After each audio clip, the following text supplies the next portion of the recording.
Wow. Wonderhussy here, just standing here staring out at the desert, pondering the fact that I've lived in Death Valley for a full year now. That's right, it's already been a full year. I mean, it seems like only yesterday that my sister helped me pack up all my costumes and mannequins back in Vegas, load everything into a U-Haul, and truck it all out here to the ramshackly desert compound we decided to make our home. I left behind everything I had known for the past 21 years. My house, all my friends, and my sweet little dog, Freddie. I mean, to be fair, Freddie probably would have been just fine out here, but my roommate back in Vegas had grown really close to the dog. Because I travel so much, my roommate ended up being the dog's primary caretaker most of the time anyway, so it just kind of made sense to ask him if he wanted to keep Fred, and he was more than happy to. And he sends me photo updates all the time, so I know that Fred is loved, happy, and very well cared for. Unfortunately, my roommate didn't want to keep my little black cat, Noonie, so I brought her out here thinking, oh, she'll get used to it. But she never really did. So thankfully, our electrician friend Terry ended up finding a permanent home for Noonie at a fancy winery in Napa. And Terry sends me photo updates too, so I can see that Noonie is being well cared for and loved, and, well, I guess she's happy. Hard to tell with a cat. But even though I no longer have a dog or a cat, well, we still get plenty of critters here at the compound. I mean, the very first night we spent here, a tarantula hawk flew into the house. I didn't even know what that was at the time, but after posting about it, you guys let me know that this little bug has the second most painful sting of any insect on Earth. Yikes! Thankfully, we haven't seen any more of those guys, but we have seen lots and lots of scorpions. And some of them are pretty friggin' ginormous. Fortunately, they do glow under a blacklight, so you can go around at night and pick them off humanely. And thanks to our diligent caulking and sealing of every gap and crack in the house, we haven't seen any more of those inside either. But the worst creepy crawly we've seen out here in the house was a snake. That's right, it was one of the first trips we made out here. I had already gone to bed, my sister was sitting on the couch.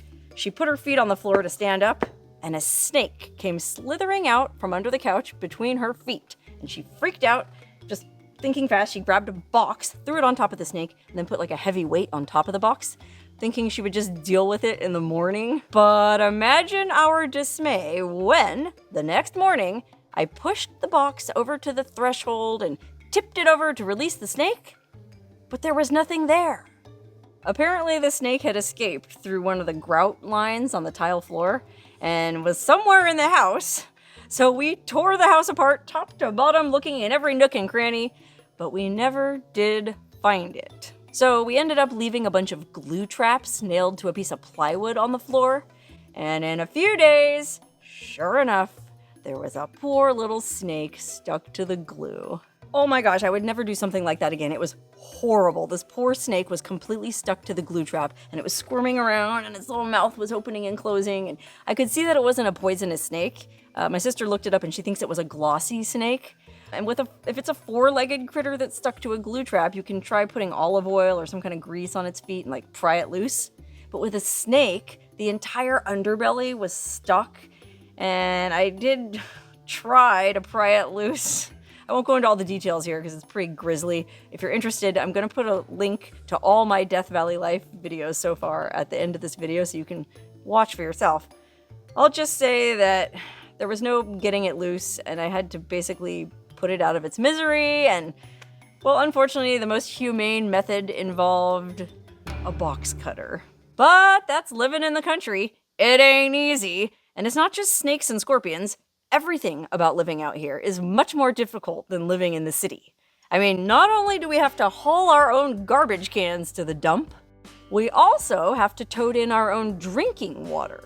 because the well water out here has high levels of borates and arsenic. We can't drink it, so we have to go to a community well that has a reverse osmosis filter on it and pay 25 cents a gallon. But we do use our well water for cleaning and washing up. But honestly, your hair never really feels clean when you wash it with well water, even when you rinse it with vinegar. But the hardest thing about living out here in the middle of nowhere is you have to do everything yourself. I mean, it's not like you can get a plumber out here on a moment's notice. So my sister and I, especially my sister, has become pretty adept at doing her own home repairs. I mean, we've collected quite a number of tools, and we try to do stuff ourselves. But the reality is, we both overestimated our abilities, and in my case, I overestimated my interest in doing home repair stuff.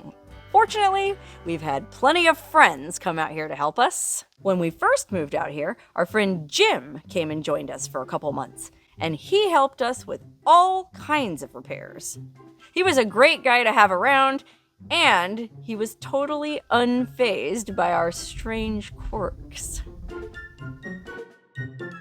Then our electrician friend Terry joined us for a few months, and he basically rewired the entire house and some of the outbuildings. Like I said, because it's so remote out here, you end up having to do most of your own work. So I guess the previous homeowner did all his own electrical. And let's just say it wasn't exactly up to snuff. But thankfully, Terry is a licensed electrician and a safety freak, so he got everything squared away. And now we have our friends Randy and Kelton staying with us, helping us with the biggest project of all, building some much-needed shade. That's right, we endured the entire blistering summer with basically zero shade. Well, I didn't endure the entire blistering summer, I went traveling around. But my sister endured the entire blistering summer because she stayed here all summer long. Now apparently, to be considered a true local here, you have to stay 2 full summers. So my sister is halfway on her way to becoming a local. And me, well, I'll probably never be a local anywhere. Anyway, thanks to Randy and Kelton, now we have a beautiful shade structure shielding the entire south and west sides of the house from the brutal desert sun. And now they're building us a carport to park under too. I'll show you what they've been doing. Okay, so there's the shade structure. And then right next to it, there's going to be a 2-car carport. You can see they've been hard at work. Well, we've been hard at work, digging all these post holes and pouring concrete footings. And the way these guys work, it'll be done in no time. We did hit one minor snafu, and that was when we were digging one of the post holes. We had a neighbor guy come in who has a backhoe, because it's a lot easier than using a jackhammer. Although my sister did use the jackhammer on some of the holes. Anyway, the guy with the backhoe came over and he accidentally busted the water main. We had to shut water off to the house, and Randy and Kelton figured out where the leak was, and well, they fixed that in no time too. So we're back on track. Carport should be done in a week. Anyway, life on the edge of Death Valley has been quite the journey so far. It's not easy. And it's not always fun, but it's definitely interesting.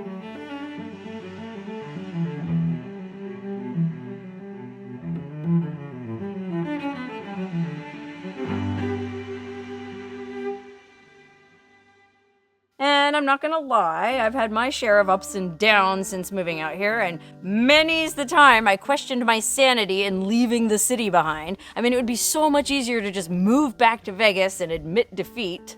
I mean, back in Vegas, I had my own house with my own bedroom, my own bathroom, my own dressing room. When I wanted to be alone to work or pray or cry, I could go into the sanctuary of my office and close the door behind me.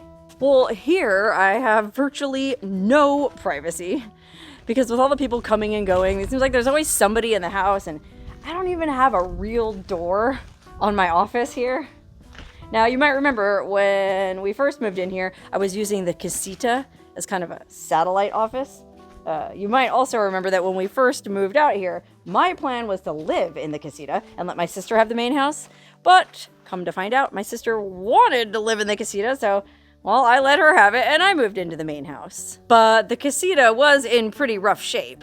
I mean, the floor's buckled and the windows and doors suck. There's no insulation and the wiring is messed up, which means we can't install a hot water heater, which means there's no shower either. So at first, my sister was living here in the main house with me, and I would just go out to the Casita and use it as my satellite office, where I could have peace and quiet and just be alone. Well, unfortunately, as time went by, it got to be too crowded in the main house between me and my sister, and our electrician friend Terry stayed here like 3 months.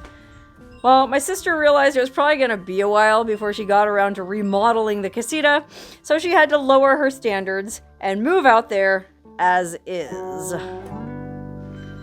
So instead of working in the Casita, I had to move over into our basement bunker, which you might remember reminded me of a submarine. So I decided to turn it into just that.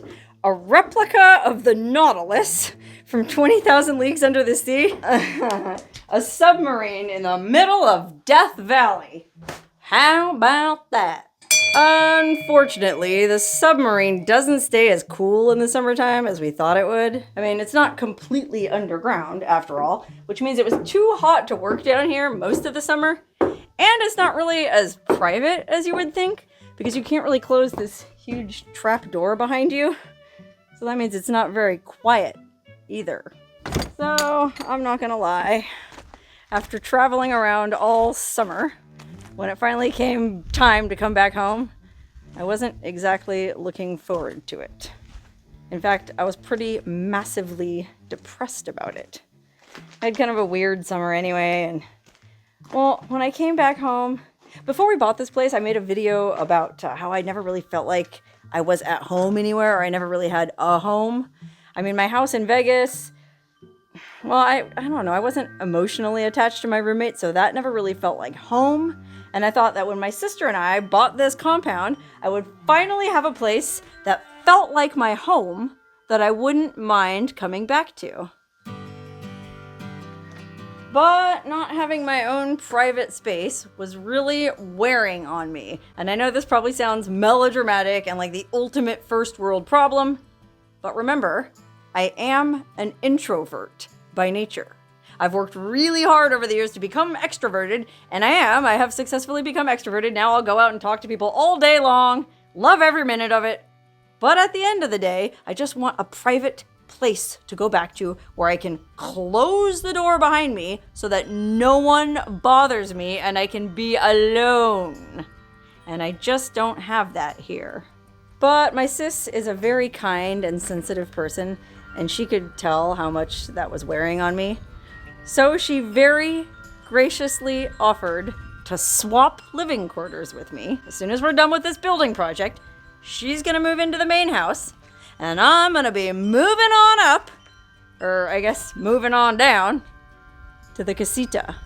Now, I have no illusions about the challenges I'm gonna face living in this little shack. I mean, it's basically just a glorified tough shed with no hot water, no shower, no insulation, which means it's very cold in there in the wintertime. But I'm looking at it as an adventure.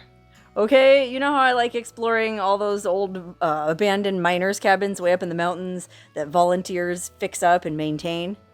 Well, I guess I'm kind of looking at moving into this Casita, like living in one of those little volunteer cabins. And once I get all my crazy crap and curtains and rugs and everything in there, I think I'll be able to make it pretty cozy and comfortable. So stay tuned for that, and stay tuned for many more Death Valley Life videos to come. I get a lot of positive feedback about these Death Valley Life videos, so I definitely plan to continue documenting our journey as we attempt to transform this chunk of desert into our own little slice of paradise. Because even though it's not easy living out here on the literal edge of nowhere in one of the harshest environments on Earth, sometimes you need to be a little bit uncomfortable to remind yourself that you're really alive.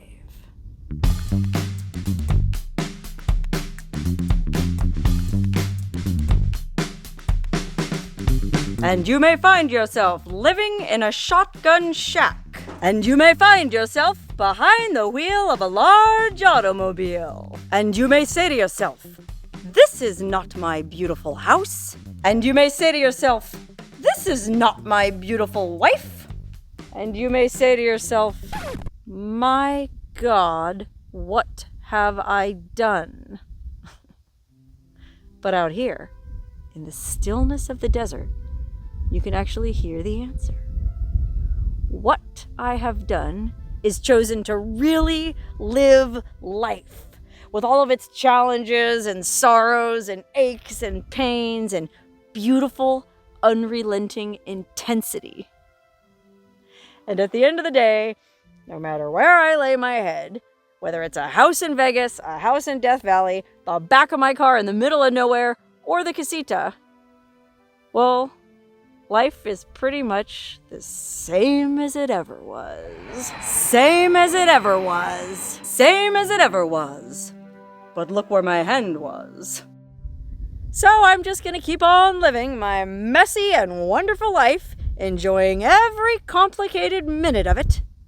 Because otherwise, well, then I'd just be letting the days go by. Okay, now I gotta go listen to that song.